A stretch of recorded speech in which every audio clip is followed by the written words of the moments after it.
Hey guys, I'm Josh with Colorado Off-Road Engineering. I'm back with another DIY project. Today I'm going to be showing you guys how to replace the front and rear differential fluid on my four-wheel drive 2019 Tacoma. I have about 6 quarts of 75W90 gear oil, some crush washers, and a fluid extractor, which I'm going to use to push fluid back into the front diff.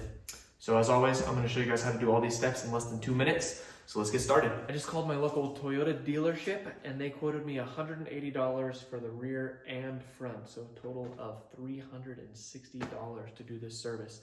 I did it for $95.41 using these items. So that being said, this is a great DIY project for those of you that like to save money. Hold up there. This was not fun to use. I would suggest trying to find a different form of fluid extractor to get fluid into your front diff. This was just so hard to push the fluid through. In addition, we're gonna need a pair of wire snips, flathead screwdriver, a 3/8 inch extension, 3/8 inch ratchet, 1/2 inch ratchet, 3/8 breaker bar.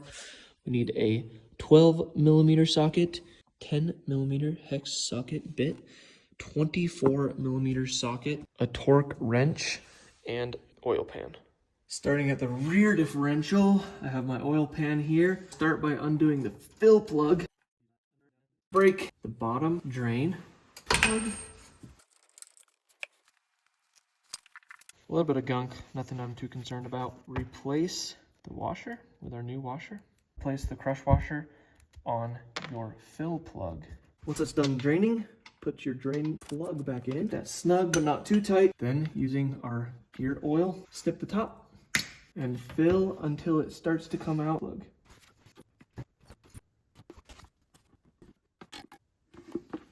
And now that that's started to come out, put that back on.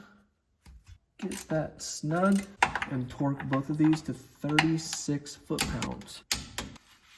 For the front, we're gonna start by removing the rear skid plate using our 12mm socket and our extension.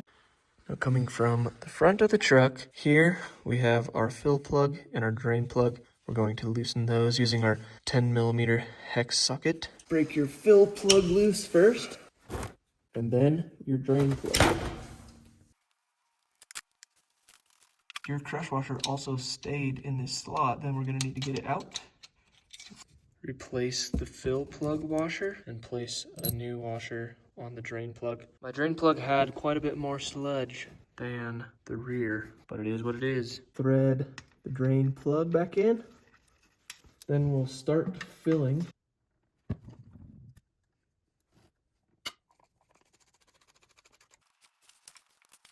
Access the fill plug on top of the lower control arm. Once that starts draining, put your fill port back in. Torque the fill plug to 29 foot-pounds and the drain plug to 49 foot-pounds. Then we're gonna put the skid plate back underneath the truck. Well guys, that is a wrap. I ended up using about 4.3 quarts of oil for the rear differential and almost 2 full quarts for the front. So make sure that you have a little bit extra gear oil in case you need it. Luckily I had some on the shelf. Anyways, if you guys liked what you saw, please like and subscribe to the channel. If there's a maintenance item that you would like me to do on my channel, then please leave a comment below. Till next time.